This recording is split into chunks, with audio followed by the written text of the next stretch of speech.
espérons qu'ensuite tu pourras également nous soutenir avec d'autres activités. Merci et merci à toi, Juliette, aussi pour cette idée. Merci Rosalie. Alors, merci Lélo. Eh bien, bienvenue à tout le monde d'abord. C'est une expérience un petit peu ce soir, vous l'avez compris. D'habitude, depuis quelques années, nous organisons des événements culturels qui sont des conférences et des visites guidées à des monuments ou à des expositions, donc en langue française, mais sur le territoire italien. Et avec évidemment la crise du coronavirus, nous avons dû cesser nos activités. Au mois de mars dernier, nous avons dû annuler toute une série d'événements et donc nous espérons maintenant reprendre pour le moment de manière virtuelle et puis peut-être que si ça marche, on continuera de manière virtuelle les conférences d'ailleurs parce que ça permet, et la chose belle ce soir, c'est que nous sommes ensemble sur 2 territoires différents, en France, en Italie, des gens qui sont rassemblés autour de cet événement grâce à la technologie, justement. Donc, c'est quelque chose de positif dans ce sens-là. Mais évidemment, on espère que les visites devant les œuvres seront possibles assez vite. Donc, je me présente pour ceux qui ne me connaissent pas. Je suis Juliette Ferdinand, je suis historienne de l'art et j'enseigne aussi le français à l'Alliance. Et je vous propose ce soir donc de partir à la découverte de cette exposition sur Raphaël, qui a eu lieu ces derniers mois à Rome, au Scuderie del Quirinale, et qui est donc une exposition événement hein, à la hauteur de celle de Léonard de Vinci en 2019 au Louvre. En 2020, c'est l'Italie qui a joué son rôle pour célébrer l'un des plus grands peintres de l'histoire de l'art, qui est donc Raffaello Sanzio. Alors, je vais maintenant partager mon écran et vous montrer des images qui parleront beaucoup mieux que moi. Voilà, alors.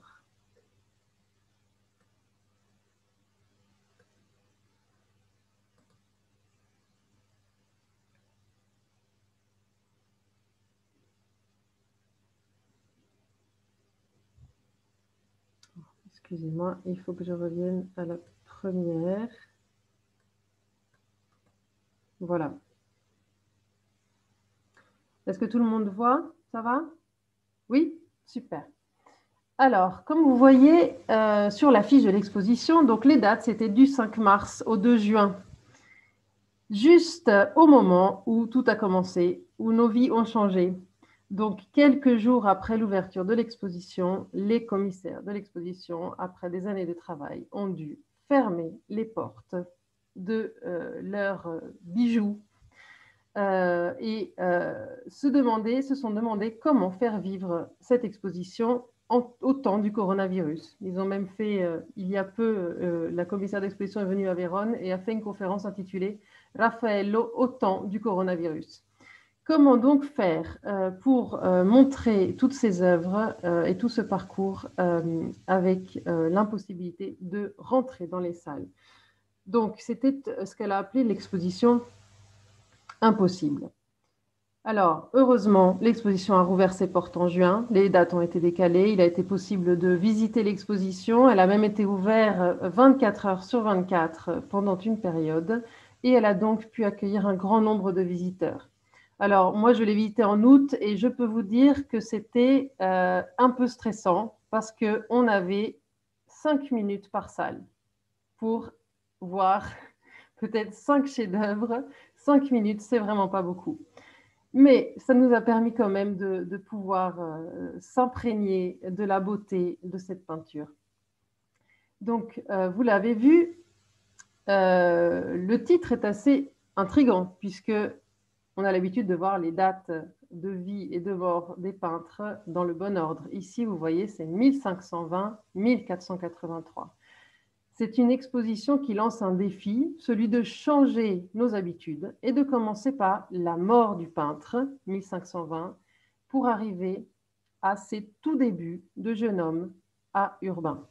Donc, un parcours à rebours, un parcours qui qui nous oblige un peu à nous mettre en jeu aussi, et un parcours surtout qui met l'accent sur le mythe qui s'est créé autour de Raphaël, en partant justement de la mort de Raphaël, qui a été un événement exceptionnel à l'époque, au niveau historique, dans l'histoire de l'Italie, au sens large évidemment, l'Italie qui n'existait pas encore à l'époque, mais ces territoires italiens. Donc, une exposition impossible, je vous disais, pour le coronavirus, une exposition défi car elle nous change nos habitudes, et une exposition impossible pour une autre raison. Raphaël est extrêmement célèbre pour ses grands décors. C'est un grand peintre de fresques. Les chambres du Vatican, évidemment, les chambres de Raphaël, la Villa Farnesina, des cycles de peinture à fresques qui sont évidemment impossibles à représenter dans une exposition. Donc, une exposition impossible, mais qui a donné en fait l'idée et l'envie au commissaire de l'exposition de montrer Raphaël différent.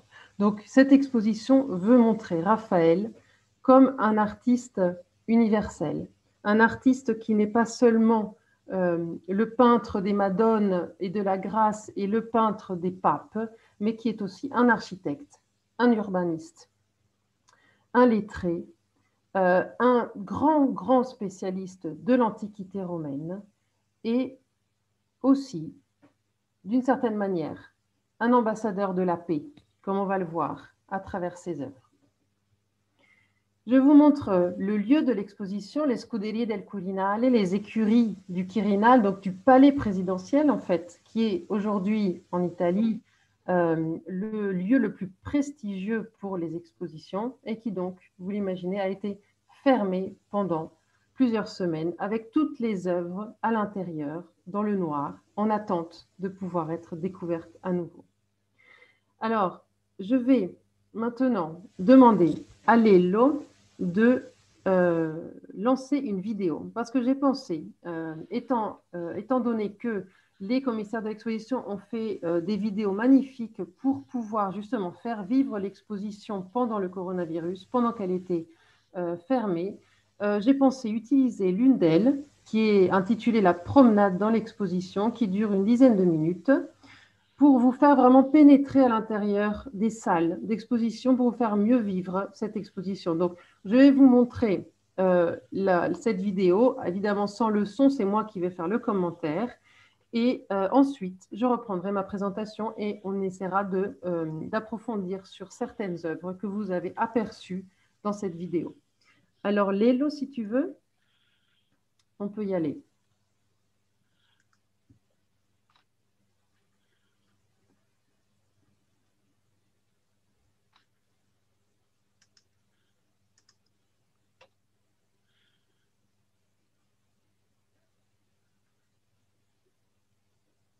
Alors voilà, donc évidemment, je rends hommage à ceux qui ont réalisé la vidéo, ce n'est pas moi, hein, vous l'avez compris. Une promenade dans l'exposition. On commence par la mort de Raphaël. Dans la nuit du 6 au 7 avril 1520, après 8 jours de fièvre continue et violente, Raphaël meurt subitement. À son chevet se rassemble Rome tout entière, consternée. Le pape Léon X lui-même est incrédule. C'est lui que vous voyez représenté dans ce tableau, en train de poser des fleurs sur le cadavre du peintre. Le pape attendait encore tant de la créativité inlassable de l'artiste. Il est submergé par la douleur. La mort de Raphaël est un événement sensationnel dont on parle aussitôt dans toutes les cours.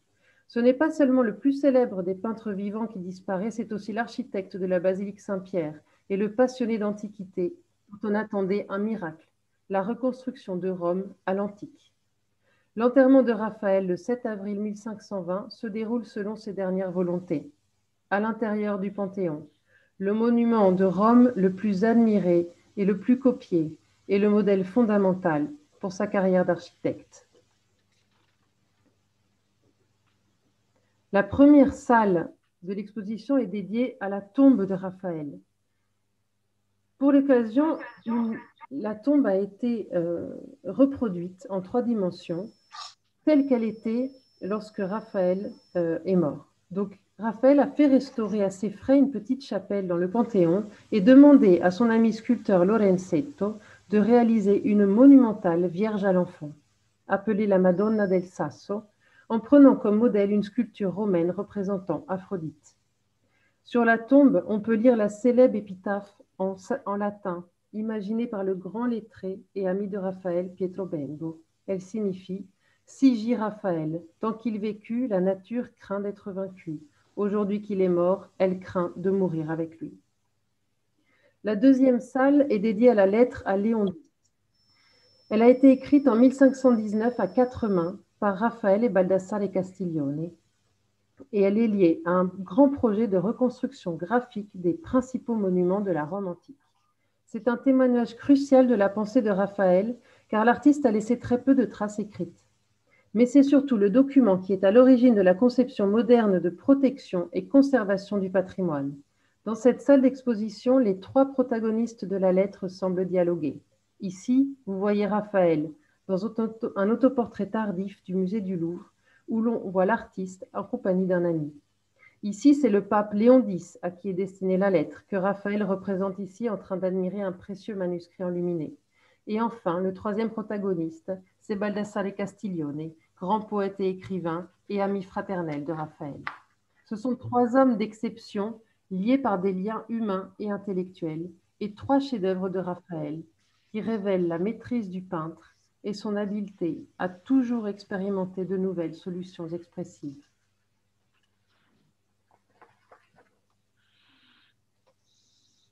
La troisième salle met en valeur la relation de Raphaël avec l'antique. Dans sa carrière artistique, la comparaison avec l'art classique est décisive. Depuis sa formation à Urbain, puis pendant la phase florentine et évidemment avec une importance croissante au fil des ans à Rome, cette confrontation constante avec l'antique grandit. On peut en effet dire que dans toutes les inventions de Raphaël à Rome, cette comparaison ne cessera. Dans la salle suivante, ce sont les commandes sous Léon X qui sont exposées. Le pape Léon X est un mécène éclairé. Il est le fils de Laurent le Magnifique. Il est conscient du pouvoir des images pour soutenir et diffuser son idéologie. Raphaël, sous Léon X, va opérer dans tous les genres, de la peinture sacrée à la décoration profane, des cycles picturaux monumentaux aux petits tableaux faits pour de raffinés collectionneurs. L'extase de Sainte-Cécile, ici, où le peintre tente de représenter une expérience métaphysique. La Madone de l'amour divin, ici, où l'on voit Raphaël qui exprime au mieux les émotions et la tendresse maternelle. Le Saint Jean-Baptiste qui est en écho avec le Saint Jean-Baptiste de Léonard de Vinci, si quelqu'un d'entre vous l'a en tête, en mémoire. Et puis, un autre chef-d'œuvre, c'est la Visitation qu'il a exécutée pour un riche mécène, Giovanni Battista Brancogno.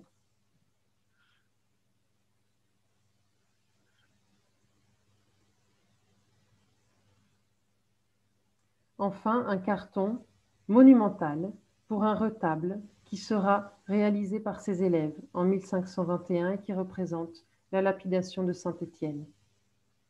Ces œuvres commencent alors à se propager dans toute l'Italie et même hors de la péninsule. La salle suivante concerne les tapisseries vaticanes qui ornent la chapelle Sixtine. Le 15 juin 1515, Raphaël a reçu le premier paiement pour cette prestigieuse commande de Léon X. 10 cartons polychromes pour un cycle de tapisseries dédié aux histoires des saints Pierre et Paul à placer le long des murs de la chapelle Sixtine. Pour Léon X, c'est l'occasion d'apposer le sceau de la famille Médicis dans le plus prestigieux des lieux sacrés de Rome. Raphaël a conçu les cartons en dialogue non seulement avec les fresques des maîtres toscans du XVe siècle qui décoraient les murs de la chapelle, mais surtout avec la voûte de Michel-Ange. On voit ici Dieu le Père avec les symboles des évangélistes. La qualité n'est pas excellente, mais là on voit un peu mieux. Donc vous voyez ici comme il est influencé par le style héroïque et monumental, musclé de Michel-Ange qu'il a sous les yeux lorsqu'il travaille. On monte ensuite à l'étage et on se trouve dans la salle dédiée à l'idéal féminin. Raphaël était le peintre de la grâce et de la beauté, et en particulier de la féminité. Il était lui-même un grand amateur de femmes, avec lesquelles il avait une relation intense et qui étaient de véritables muses pour lui. Dans cette salle, on peut observer comment il a réfléchi longuement à l'idéal féminin, une beauté philosophique et capable de dépasser les imperfections du monde. Il est inspiré par le courant du néoplatonisme et les poèmes de Pétrarque, et il traduit cet idéal dans les célèbres portraits de la Velata, la femme voilée, et la Fornarina, que vous venez de voir. Dans les portraits masculins également, Raphaël montre ses recherches concernant le caractère des personnages et son désir de capturer un instant fugace et spontané dans la vie des personnes qu'il représente.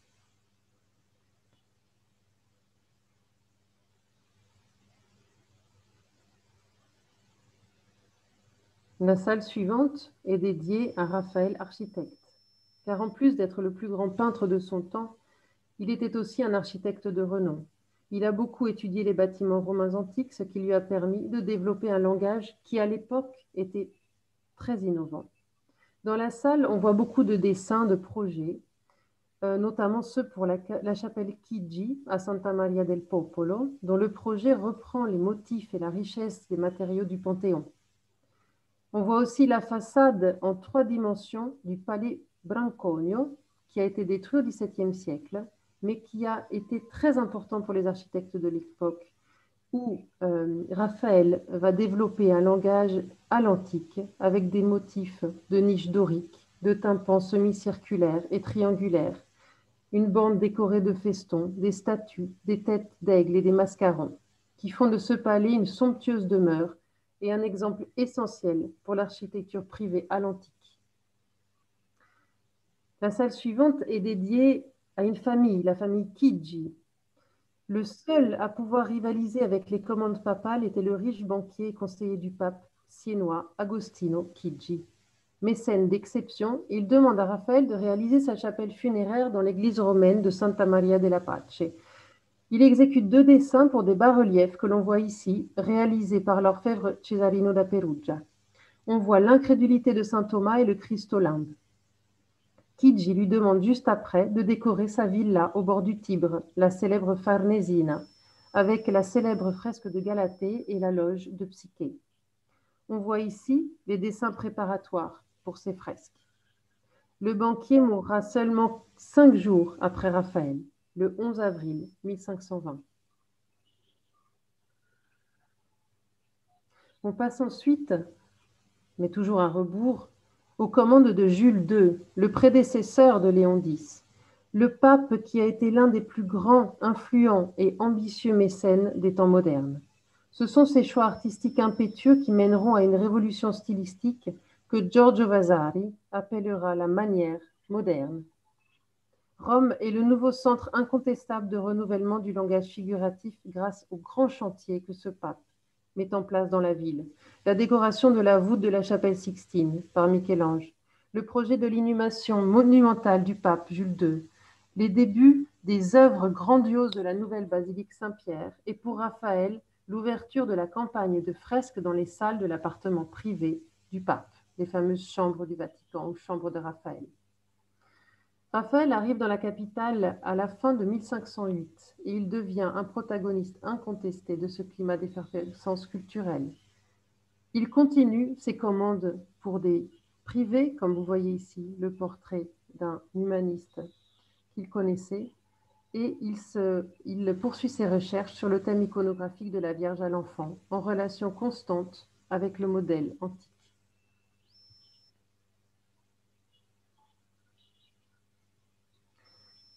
Dans la salle 9, nous nous trouvons à Florence, lors de l'apprentissage de Raphaël. Lorsqu'il arrive, probablement à l'automne 1504, la ville est en pleine effervescence artistique. Bien sûr, les artistes regardent les modèles de Léonard de Vinci et Michel-Ange qui se sont confrontés dans la salle du Grand Conseil du Palazzo Vecchio. Raphaël regarde lui aussi les grands maîtres, comme Filippino Lippi et Piero di Cosimo, avec qui il instaure un dialogue et une émulation intense. Il est aussi attentif aux maîtres du XVe siècle comme Masaccio, Donatello et Luca della Robbia, dont il assimile et réinterprète les résultats formels.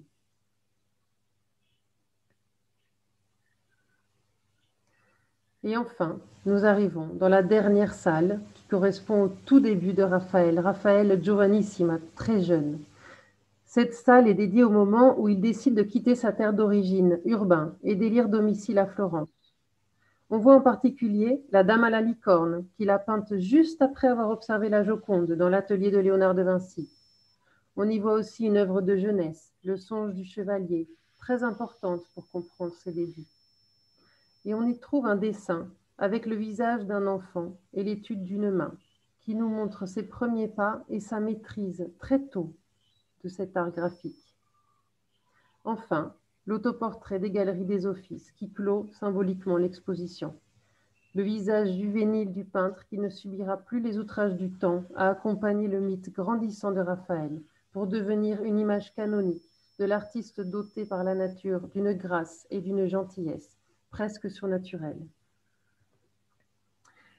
Voilà, donc j'espère que cette vidéo vous a permis de mieux vivre cette exposition. Et maintenant, je vais revenir à ma présentation plus classique en vous montrant donc, voilà, la présentation. Nous avions laissé le bâtiment qui a hébergé l'exposition, nous sommes rentrés dedans et maintenant, je vais aller de manière un peu plus approfondie montrer certaines des œuvres que nous avons aperçues seulement pendant cette vidéo.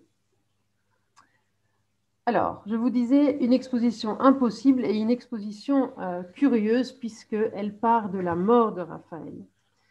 Alors, ce tableau, il a été peint par un peintre français, donc ça me semblait aussi intéressant de le montrer ici puisque nous parlons en français. Il s'agit d'un tableau du 19e siècle. Hein, vous savez qu'au 19e siècle, il y a cette grande mode du style troubadour qui reprend les grands mythes du Moyen-Âge et aussi qui célèbre les grands peintres de la Renaissance, donc Léonard, Raphaël, etc. sont représentés. Ici, on voit la mort de Raphaël avec le pape,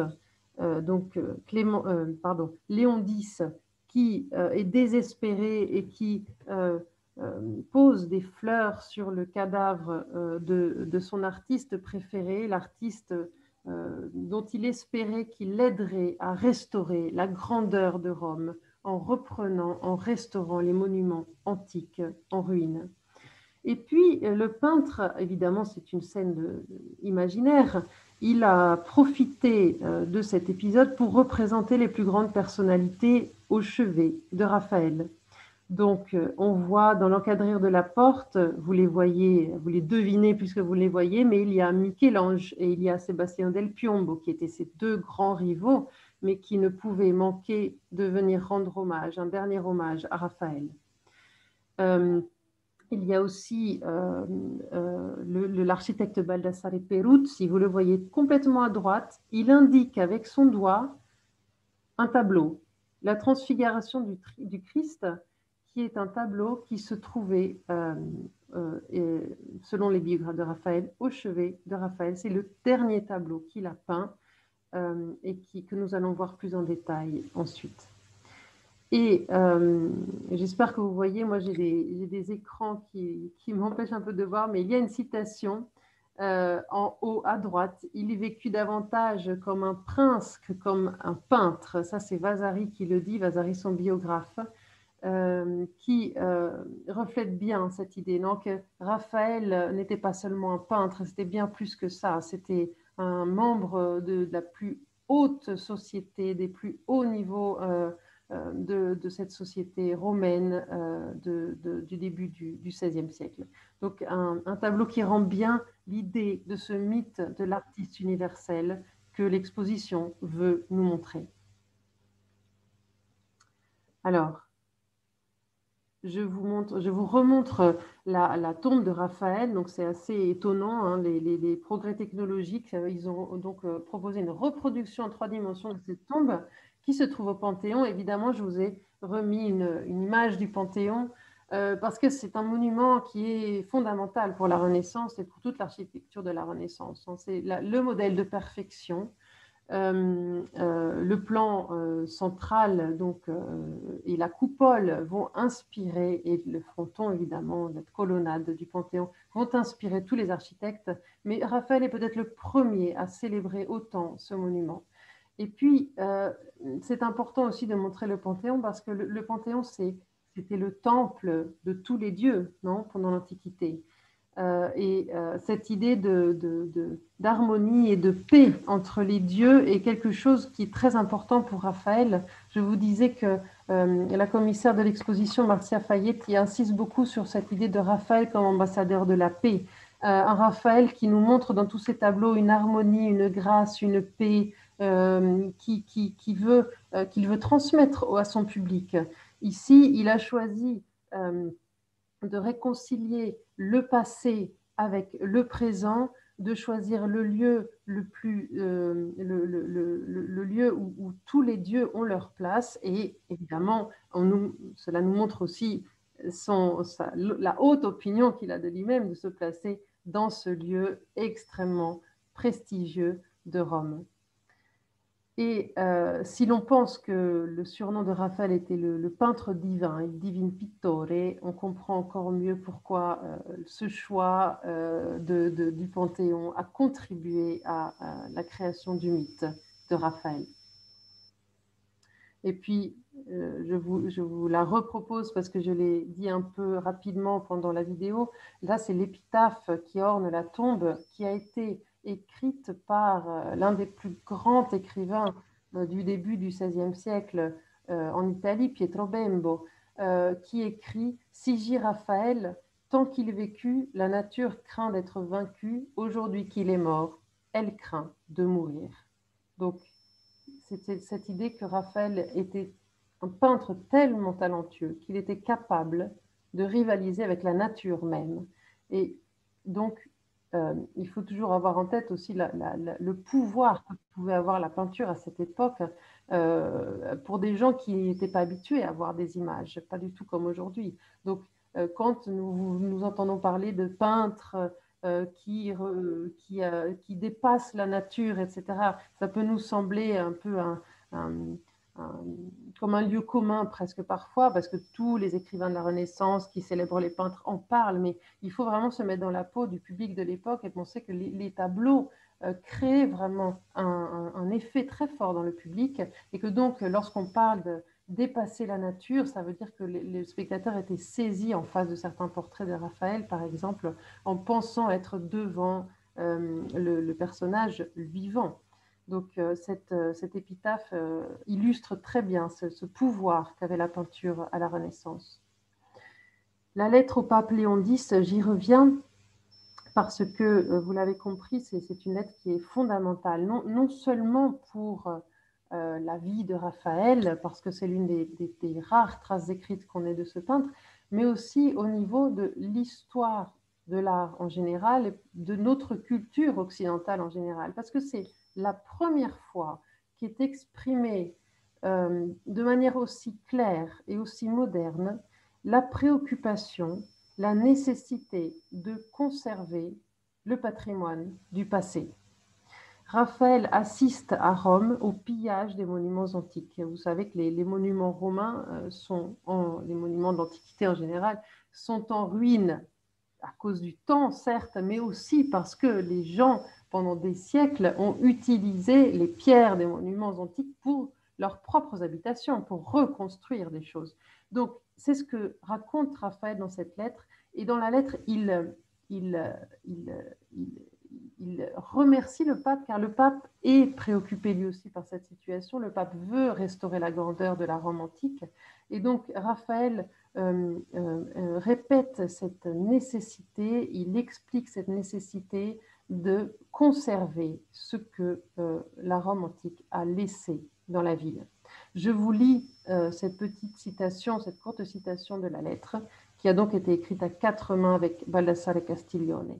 On peut y lire « Que de chaux brûlés à partir de statues et d'autres ornements antiques.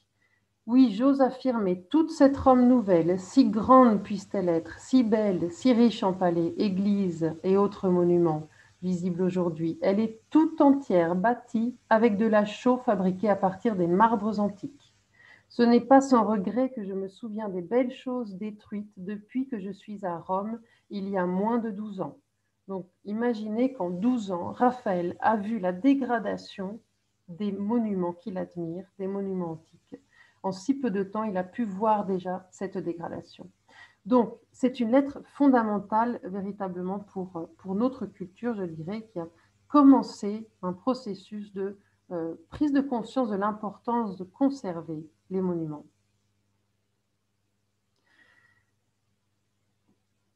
Très rapidement, je vous montre ce tableau que je le trouve très, très intéressant et curieux. Il était exposé dans cette salle et il nous montre une espèce de caprice architectural avant l'heure, la représentation de Rome envahie par les ruines, avec une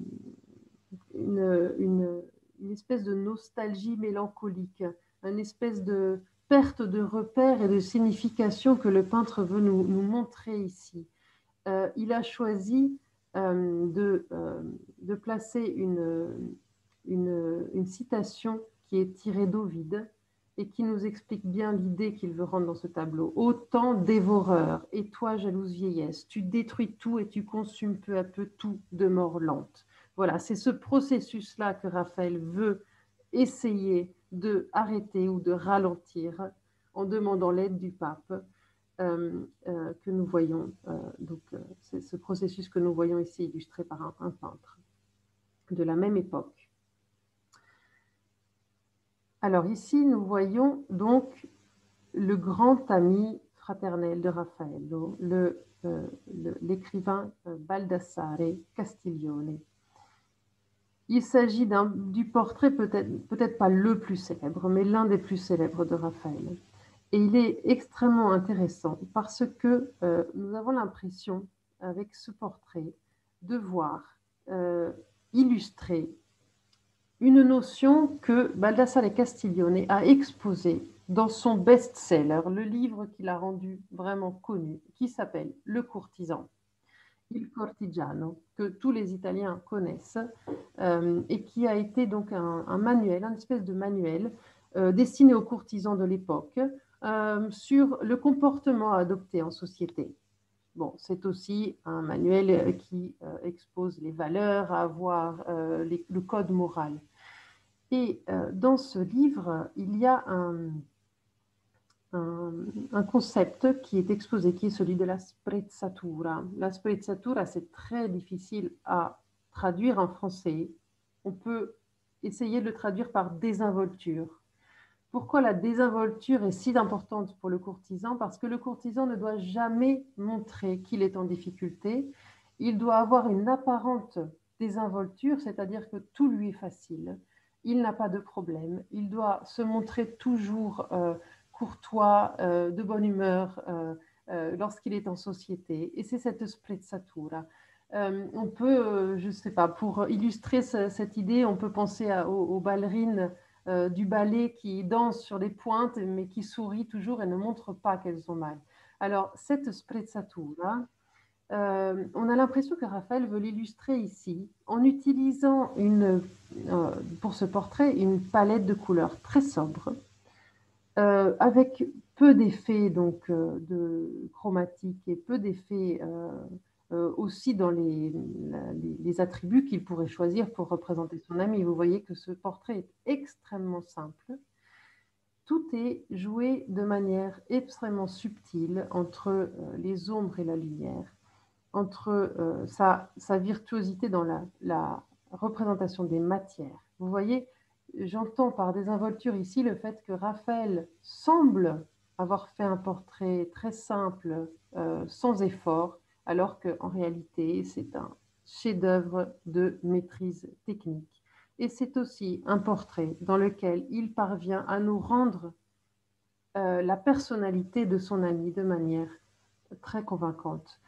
Les seules touches de couleur, vous voyez dans ce portrait, ce sont les yeux de Baldassare Castiglione, cet homme extrêmement intelligent qui nous regarde droit et qui semble vouloir nous dire quelque chose.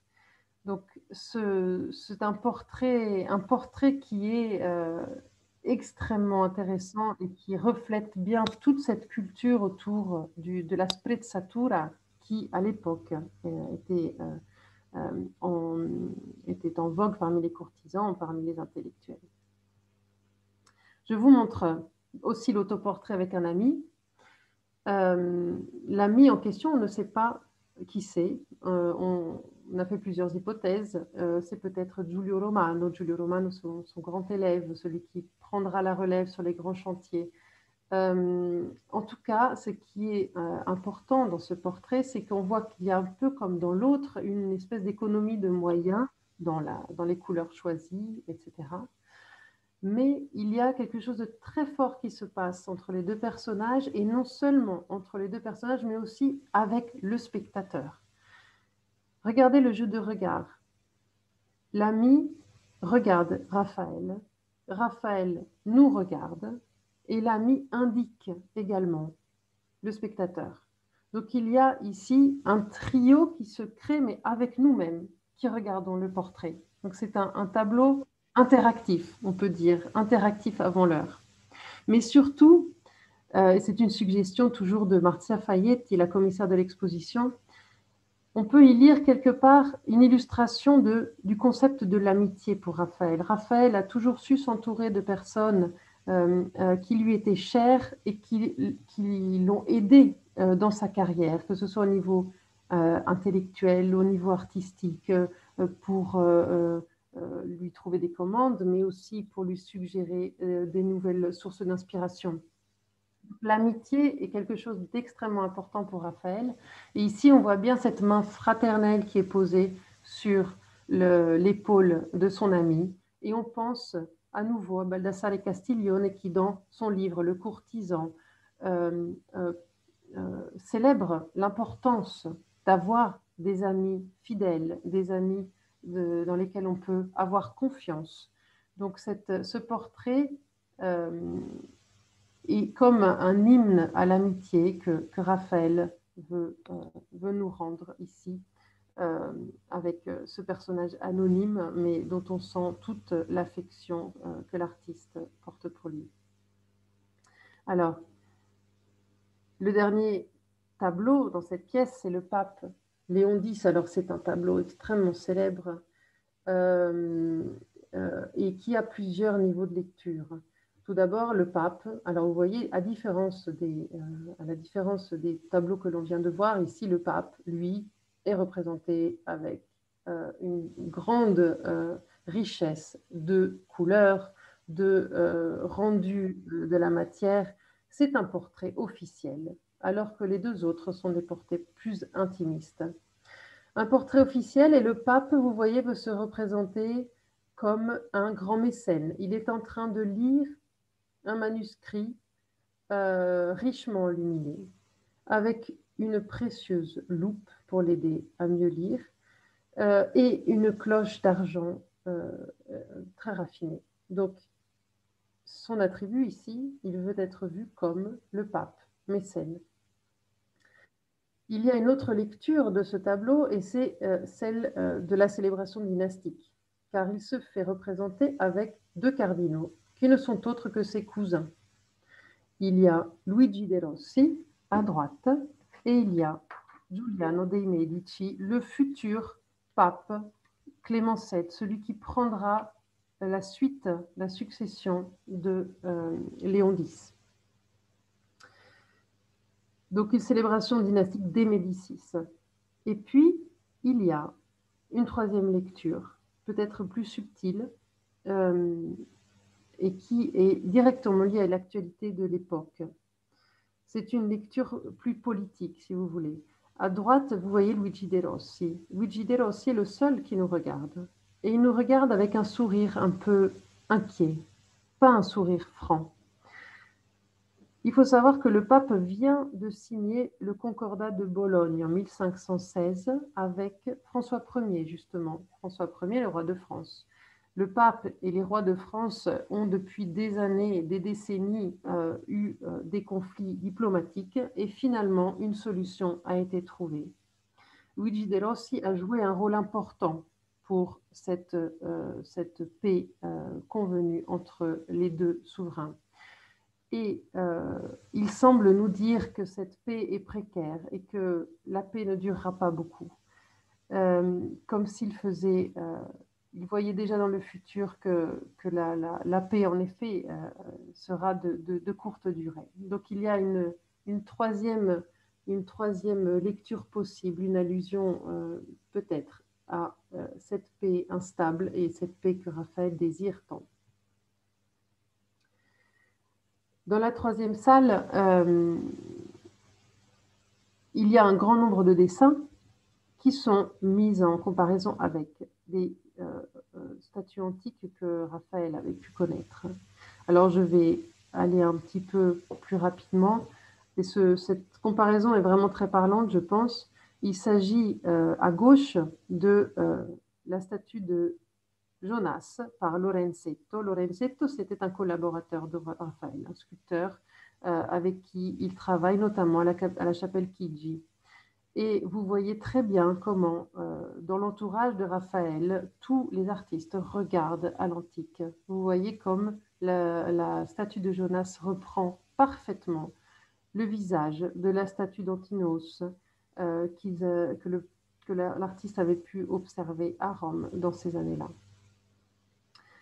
Un autre exemple, et il y en a beaucoup dans l'exposition, j'en ai choisi un qui me semble très parlant, une étude de nu magnifique par Raffaello, qui reprend, vous voyez à gauche, qui reprend le torse Sassi, qui était alors dans une collection romaine et que Raphaël avait pu non seulement voir, mais vraiment étudier, et que vous voyez ici reproduit dans le dessin à gauche.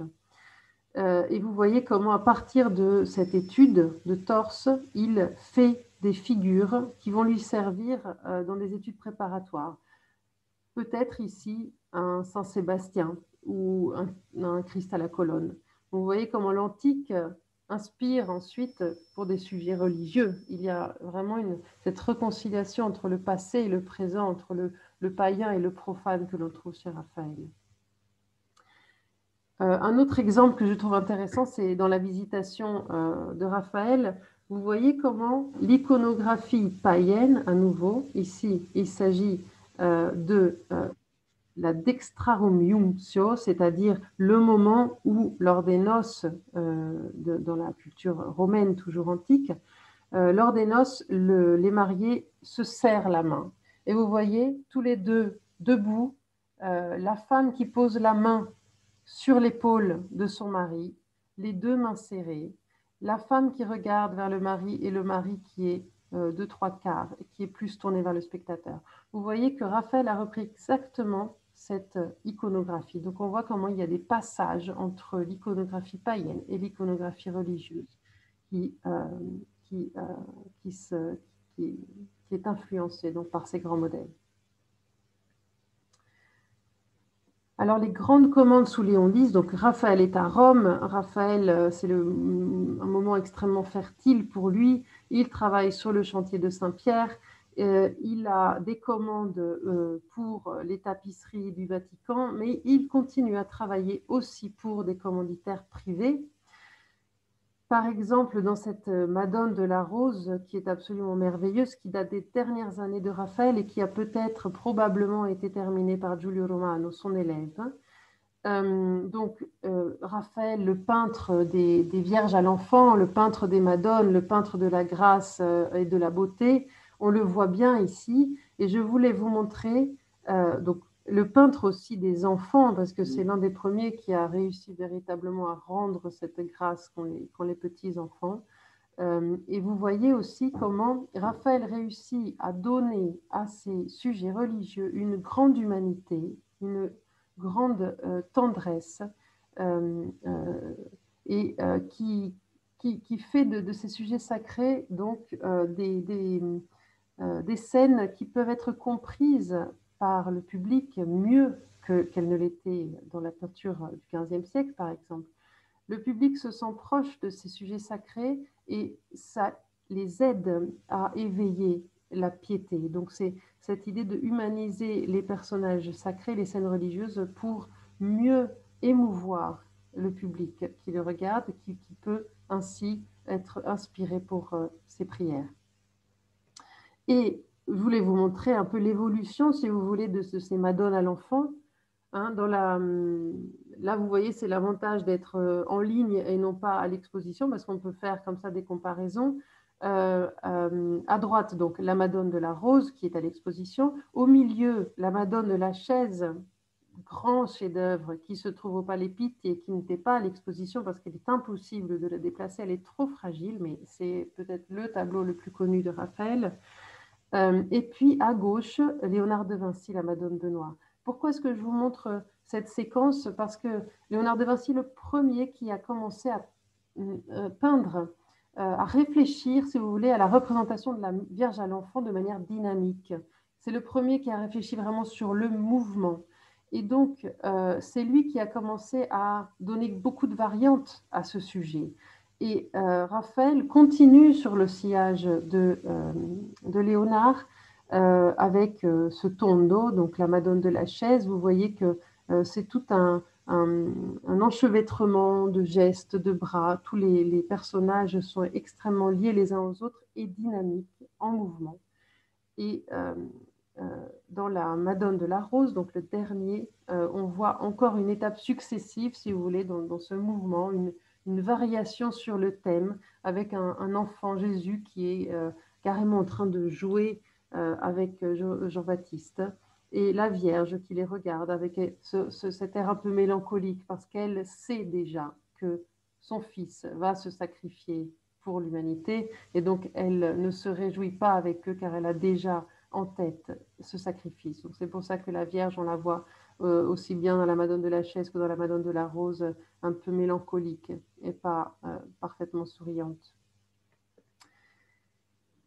La transfiguration, je vous l'ai déjà montré à travers le tableau du 19e siècle que l'on a vu au début sur la mort de Raphaël. Alors dans la transfiguration, c'est un tableau monumental qui a été achevé par Giulio Romano, lui aussi.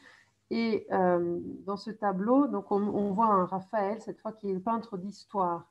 Et je voulais vous montrer surtout ce détail saisissant de la foule qui est en train d'assister, qui est en train d'indiquer cet enfant qui est possédé.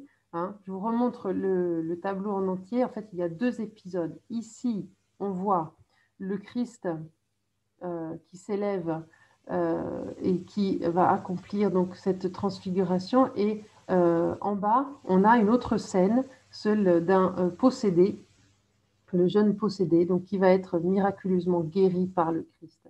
Donc 2 scènes en une. Raphaël se fait peintre d'histoire et il montre ici, vous voyez, l'une des grandes préoccupations des peintres de la Renaissance, c'est la représentation des émotions. Hein. On pense à Léonard de Vinci dans la scène, évidemment, où il y a tout un répertoire de physionomie, d'expression, de sentiments qui est montré. Ici, c'est la même chose. Et vous voyez que Raphaël s'est ingénié à nous montrer tous les états possibles, l'incrédulité, la surprise, le désespoir, ici, bon, la folie, évidemment. Donc, toute cette foule qui s'oppose complètement, cette foule bien terrestre, qui s'oppose au monde céleste dans lequel le miracle est en train de s'accomplir. Donc, Raphaël, peintre d'histoire, Raphaël, peintre des émotions, Raphaël, portraitiste, Raphaël, peintre d'histoire à nouveau avec les tapisseries vaticanes. Voilà les tapisseries vaticanes. Elles sont commandées par Léon X en 1515 à Raphaël. L'idée de Léon X, c'est de mettre le sceau des Médicis donc, dans la chapelle Sixtine. Donc, il n'y a plus de place, hein, pour le dire de manière un peu prosaïque. Les fresques sont déjà réalisées au XVe siècle sur les murs. Michel-Ange est en train de travailler au jugement éternel et il a déjà effectué la voûte. Donc, qu'est-ce qu'il reste? Il reste la partie inférieure du mur de la chapelle Sixtine et Léon X a donc l'idée de commander 10 monumentales tapisseries à Raphaël que l'exposition évoque à travers. Donc vous voyez ici, ça a été pendant toujours en 2020, il y a quelques mois, pendant quelques jours, il a été possible de visiter la chapelle Sistine avec les tapisseries de Raphaël qui ne sont pas en place d'habitude. Elles sont trop fragiles, bien sûr, pour être exposées tout le temps. Donc, à l'occasion du 500e de la mort de Raphaël, cette photo a été prise et donc on peut voir en place les œuvres. Donc, Raphaël, peintre de carton. Vous voyez ici, il y a le carton par Raphaël. Ici, il y a la tapisserie qui va être réalisée. Et donc, Raphaël donne ses modèles à des manufactures flamandes qui vont, elles, tisser la tapisserie pour le Vatican. Donc, vous voyez ici à nouveau le peintre d'histoire, l'évocation de l'antique. Ici, on a une scène de la vie de Saint Paul. Des tapisseries qui vont avoir un grand succès, qui vont être saluées comme des chefs-d'œuvre à l'époque très tôt. Nous continuons notre parcours et nous arrivons donc dans la salle numéro 6, au premier étage, la salle dédiée à l'idéal féminin décliné par Raphaël tout au long de sa carrière. Et je vous montre ici la femme voilée, la dame voilée, la velata, qui se trouve à la galerie palatine du Palais Pitti. Et vous voyez aussi ici une citation, toujours de Giorgio Vasari. Giorgio Vasari, c'est le premier grand historien de l'art, le premier historien de l'art tout court même, et le biographe de Raphaël et d'autres artistes, bien sûr, de la Renaissance. Et donc, Vasari nous décrit dans la biographie de Raphaël un homme très amoureux des femmes et très attaché à elles. Donc, il s'agit d'une véritable passion, mais aussi d'une véritable affection pour les femmes. Et cette affection, on la sent vraiment dans ses portraits. Alors ici, bon, on a un chef-d'œuvre de peinture dans ce portrait à tous les niveaux. Tout d'abord, là, il faut aller la voir à nouveau à Florence dès que ce sera possible pour ceux qui habitent en France et qui ne peuvent pas voyager pour le moment, mais dès que ce sera possible, il faudra aller aux offices juste pour voir cette manche. Cette manche est un véritable chef-d'œuvre de virtuosité picturale. On pourrait presque la qualifier de signature pour Raphaël, non, de manifeste. La Velata, on ne sait pas qui c'est une femme, évidemment, une noble femme, peut-être une jeune mariée. L'identité n'est pas connue, mais en fait, est-ce bien important? Je veux dire par là qu'à l'époque de Raphaël, il y a toute une série de peintures qui sont produites par des grands peintres comme Titien, par exemple, qui représentent des femmes très belles que l'on n'a jamais identifiées. Alors peut-être qu'à travers ces portraits de femmes inconnues, en fait, c'est un idéal féminin qui est en train d'être développé. J'entends par là que plus que l'effigie de quelqu'un de précis, c'est la beauté féminine qui est le sujet du portrait. Alors, je vous montre une comparaison avec un tableau de Titien qui s'appelle La Bella et qui appartient à une série de peintures que Titien va réaliser. On est quelques années après Raphaël. Une série de peintures avec des femmes anonymes qu'on appelle les belles ou les belles dames, et qui ont souvent la même physionomie. Donc, en fait, il s'agit de tableaux qui étaient non pas des portraits, mais une représentation de la beauté féminine. Alors, peut-être que la velata, la voilée, était tout simplement l'exaltation de la beauté féminine plus qu'une véritable personne qui a servi de modèle à Raphaël. Donc, je vous laisse admirer la délicatesse avec laquelle il représente ce visage, évidemment de manière virtuelle. Et cette petite perle, non, qui vient, qui crée un contraste avec les cheveux et qui, dans cette perle aussi, on peut voir tout l'art de Raphaël, hein, concentré presque. Je vous montre aussi, bien sûr, la Fornarina, peinture mythique, portrait mythique de la maîtresse de Raphaël. Vous voyez que la signature de Raphaël est sur le bracelet qu'elle porte. La Fornarina, c'est une peinture très, très sensuelle, évidemment.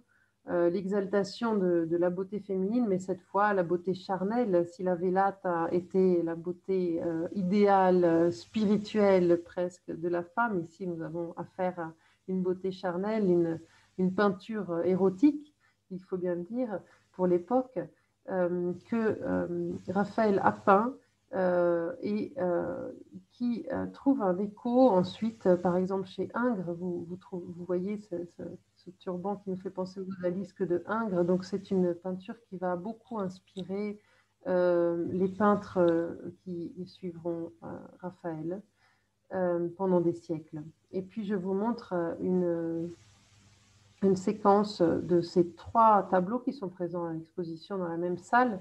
Vous pouvez noter une certaine ressemblance entre ces visages, surtout entre la Fornarina et ce portrait de jeune femme. On a hypothésé que c'était la même personne dans une version déshabillée et une version habillée. On ne sait pas si c'est exactement la même personne. Tout ça, c'est très mystérieux. Mais vous pouvez aussi remarquer la pose identique dans les 3 cas, cette main posée sur la poitrine qui peut avoir plusieurs significations comme gestuelle, qui peut être simplement un geste pour s'identifier, se montrer soi-même, donc un portrait de ces femmes. Ça peut être aussi une allusion à l'amour, la dévotion pour le mari, si c'est un portrait nuptial par exemple, ou pour l'amant dans le cas de la Fornarina. Donc vous voyez cette déclinaison de femmes, toujours cette recherche de la beauté absolue que Raphaël élabore dans ses portraits. Raphaël, architecte, donc je ne reviens pas tellement sur la façade de ce palais. Vous l'avez compris, pour l'exposition, elle a été restituée de manière tridimensionnelle et elle nous montre tout le vocabulaire à l'antique que Raphaël a été l'un des premiers à élaborer de manière systématique, disons. Avant lui, il y a Alberti, il y a d'autres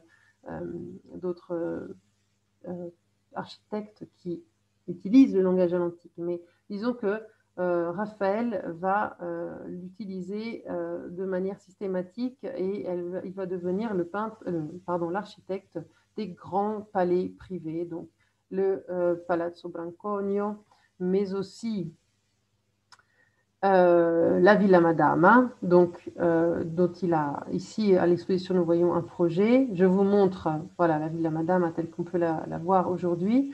Le projet de Raphaël, qu'il n'aura pas le temps de conduire, ensuite de réaliser. C'est des architectes qui prendront la relève, mais qui continuent à respecter le projet de Raphaël et qui va devenir un grand modèle, cette Villa Madama, un grand modèle pour les architectes de l'époque. Donc, Raphaël, architecte, on oublie un petit peu, mais il a joué un rôle fondamental. Et puis la chapelle Chigi, qui reprend les proportions du Panthéon. Je vous montre des images donc, de cette chapelle qui se trouve à Santa Maria del Popolo, avec une coupole donc, qui évoque évidemment le Panthéon de manière très claire. Et puis, les commandes de la famille Chigi, donc le grand mécène de Raphaël, à la même hauteur que le pape Jules II, donc, qui va appeler Raphaël à Rome.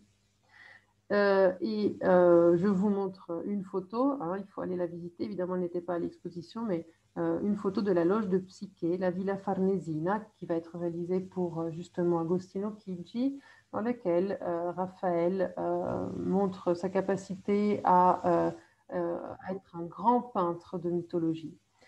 À l'exposition, on ne pouvait voir évidemment que les dessins préparatoires pour ces grandes fresques qui vont être admirés par toute Rome et qui va inspirer beaucoup les peintres successifs.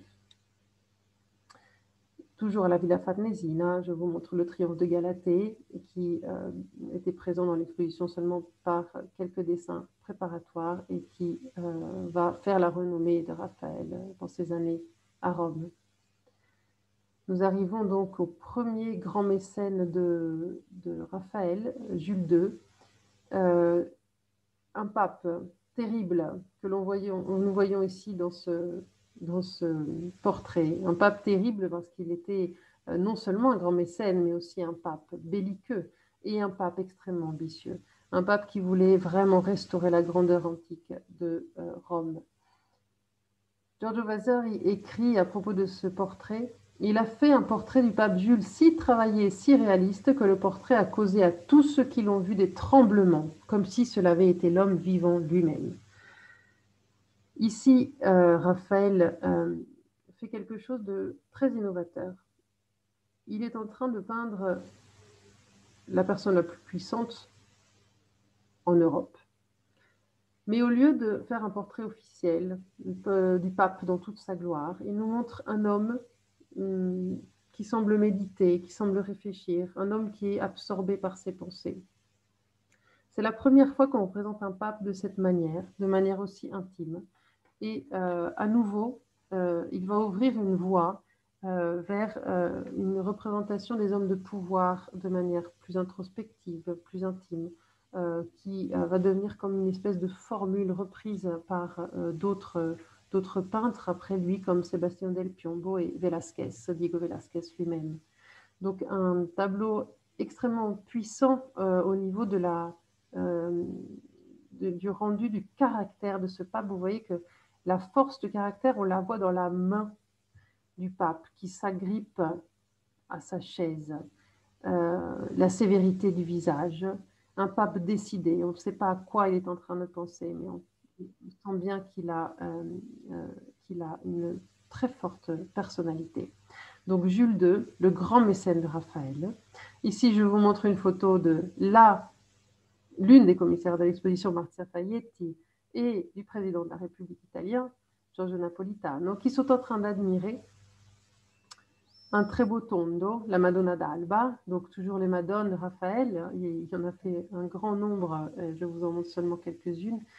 Cette Madone, je vous la montre parce qu'elle correspond à un type assez intéressant qui s'appelle la Vierge de l'humilité, c'est-à-dire la Vierge qui est assise par terre. Hein. Humilité, ça vient de humus, humus c'est la terre.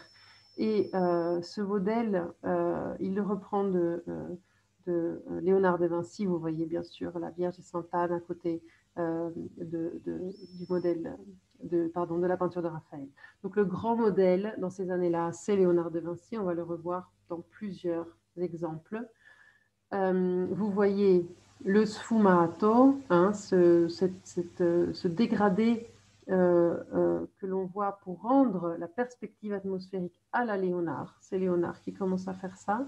Et on voit aussi déjà la grande capacité de Raphaël à transmettre la délicatesse des sentiments qui sont en cours, le grand amour qui lie Giovanni Battista, Jésus et la Vierge.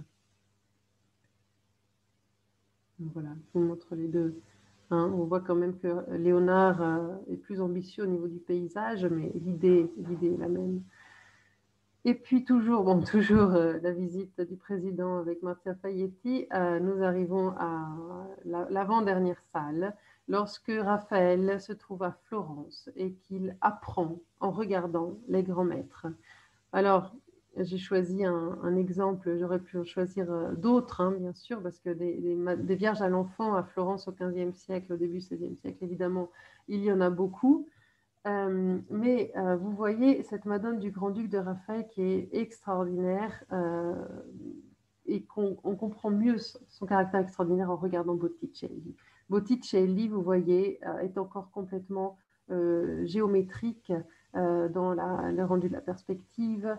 Les contours sont très très bien dessinés. Il y a voilà, des caractères de la peinture du XVe siècle florentine. Raphaël se détache de ces modèles-là. Vous voyez comme il utilise le sfumato de Léonard pour faire émerger la Vierge d'un fond noir. Elle est comme illuminée par une lumière divine, une lumière métaphysique. Et le paysage, la perspective est plus importante. Avec Raphaël, la perspective sera toujours allusive, si vous voulez. Elle ne sera pas représentée de manière géométrique comme on le faisait au XVe siècle à Florence. Donc vous voyez qu'on a deux approches complètement différentes du même thème. Et on voit bien la modernité de Raphaël quand on compare ces deux tableaux. Enfin, nous voici arrivés dans la dernière salle, celle qui est dédiée à la jeunesse de Raphaël. Alors Raphaël, donc né à Urbain, et il décide de partir à Florence à l'automne de 1504. Et vous voyez ici déjà de très grands chefs-d'œuvre. On est dans la jeunesse de Raphaël, mais il s'agit de 3 tableaux magnifiques, 3 portraits. Je vous montre plus en détail cette Dame à la licorne parce qu'elle nous montre bien comment Raphaël a étudié les modèles de Léonard dans ses premières années. Puis après, quand il arrive à Rome, il va regarder plutôt Michel-Ange, mais Léonard est fondamental dans ses premières années. Vous voyez que Raphaël, comme nous le dit Vasari, a vraisemblablement vu la Joconde dans l'atelier de Léonard. Il a été très, très impressionné par ce tableau. Il fait un dessin préparatoire, vous voyez au milieu, qui est encore très proche de la Joconde. N'oublions pas que la Joconde a 2 colonnes de chaque côté. Elle est au bord d'une terrasse avec un parapet. Et donc, ces colonnes, on les trouve aussi dans le dessin de Raphaël. La pose est identique. Donc, on a un dessin ici qui est, si vous voulez, intermédiaire entre la Joconde et puis le dessin final de la Dame à la licorne. Et nous voyons donc comment Raphaël s'inspire très fortement du maître pour élaborer son portrait d'une inconnue, à nouveau, un portrait qui a été modifié, puis restauré, qui a un peu souffert. La licorne, dans le dessin sous-jacent, on voit qu'en fait c'était un petit chien. On ne sait pas exactement quand est-ce qu'elle a été remplacée, quand est-ce qu'il a été remplacé par une licorne. En tout cas, le chien, symbole de fidélité, ou la licorne de chasteté. Dans tous les cas, c'est une allusion au mariage qui est ici évoquée. Et une noble florentine qui se fait représenter par Raphaël à ses tout débuts, mais déjà capable d'un portrait de très haut niveau. Ce dessin précieux, car il est un témoignage des tout premiers pas de Raphaël. Vous voyez que dès le début, dès les premières années, il est capable de faire ce qui est l'une des choses les plus difficiles pour un dessinateur, c'est de représenter une main en mouvement. Et on voit qu'il réussit très bien dans ses toutes premières années. Et puis, le dernier tableau, l'autoportrait. L'autoportrait que j'ai ici rapproché d'un autre autoportrait qu'on trouve dans l'école d'Athènes, dans les chambres du Vatican. Un autoportrait de ce Raphaël qui semble nous regarder, un Raphaël éternellement jeune, un Raphaël qui incarne ce que Vasari écrira de lui, la grâce, l'étude, la beauté et les bonnes manières. Grazia, studio, bellezza e ottimi costumi. Donc, avec cette dernière image, je vous remercie d'avoir écoutez jusqu'à la fin et je vous donne rendez-vous pour la prochaine conférence.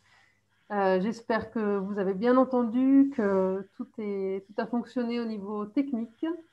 Et maintenant, je pense qu'on peut peut-être ouvrir le chat et permettre aux gens qui le désirent de s'exprimer, tout simplement. Moi, j'ai assez parlé. Vous pouvez réactiver mon micro, hein? Voilà. Donc, si quelqu'un veut parler, alors il faudrait lever la main d'abord pour éviter Oui. une cacophonie. Mireille, peut-être tu veux dire quelque chose? Vu que tu as activé ton micro, oui. Non, j'ai trouvé qu'effectivement, tout était en grâce, tout était très fin. Et franchement, je l'ai vu dans son ensemble et ça donne vraiment cette impression de grâce que tous les autres n'ont pas. Voilà. Pour moi, alors, les dames sont vraiment magnifiques. Alors, mon mari dit que, traduction même pas en français, mon mari dit, de toute manière, à cette époque-là, elles étaient toutes jolies, toutes fines, mais ce n'étaient que des putanes.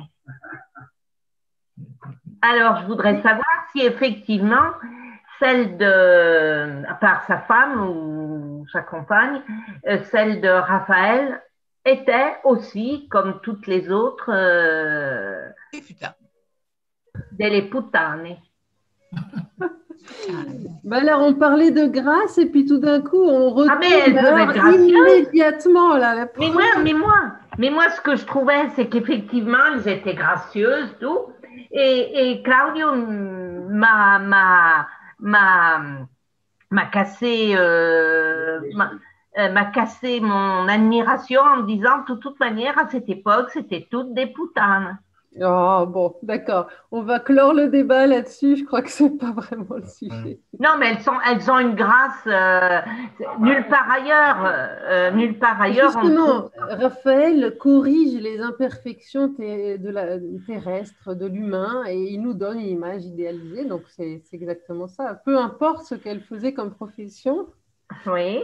C'est l'image qu'il en donne et celle d'une grâce éternelle. Voilà, ben oui. Voilà. Vu comme ça, ok. Merci Mireille. Je ne sais pas si quelqu'un d'autre veut dire quelque chose. C'est un peu compliqué à 45 en même temps. Hein. Je reconnais que... Je fais un petit résumé. Il y a beaucoup de messages pour toi, Juliette. Bravo, bravo, bravo. C'est le résumé le plus simple à faire. Bon, d'accord. Et c'est très bien. Alors, je vais peut-être dire quelque chose. Donc, si vous avez apprécié cette conférence, si vous avez envie d'être tenu au courant des prochaines présentations, donc il y en aura une sur l'histoire de France, la bataille de Sedan avec Mireille. Moi, je vais en faire une autre sur Frida Kahlo, donc quelque chose de très, très différent le mois prochain. Donc, si vous avez envie, moi, je continuerai de vous envoyer les informations. Et voilà, j'espère que ça vous a plu et je vous souhaite une très bonne soirée.